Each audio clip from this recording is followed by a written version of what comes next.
CM Umar पर बड़ा हमला बोला है। उन्होंने कहा है कि मुख्यमंत्री काम नहीं करते, केवल केंद्र पर सवाल उठाते हैं, अधिकारों का रोना रोते हैं, लेकिन काम नहीं करना चाहते। सुनील शर्मा ने कहा कि सीएम के पास पर्याप्त अधिकार हैं, सरकार को केंद्र से भी पूरी मदद मिल रही है, लेकिन जनता के लिए उस मदद का इस्तेमाल नहीं करते।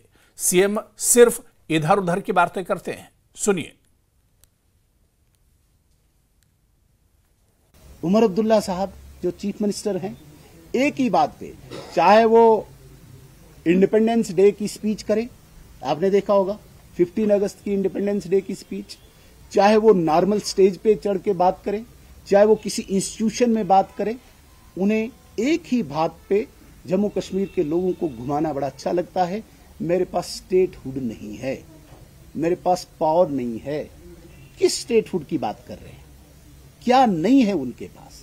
मैं पूछना चाहता हूं इस प्रेस कॉन्फ्रेंस में बड़ा सीरियसली, मैं आरोप एलिगेशन नहीं लगाता हूं, लेकिन मैं प्रश्न पूछना चाहता हूं सीएम साहब को कि आपके पास क्या पावर नहीं है? जो जो आपने कमिटमेंट्स की थी, क्या उसके लिए पूरा करने के लिए आपके पास पावर नहीं है? आपने अभी तक एक साल में 16 कैबिनेट मीटिंग्स की। 16 कैबिनेट मीटिंग्स में आपने 97 ऐसे डिसीजंस हैं जो एलजी महोदय ने अप्रूव कर दिए। लोगों को गुमराह कर रहे हो, हमारी फाइल नहीं निकल रही है। आप मुझे बताइए कौन सी ऐसी फाइल है जो आपकी कमिटमेंट लोगों के साथ थी और जिसको एलजी साहब ने रोका है?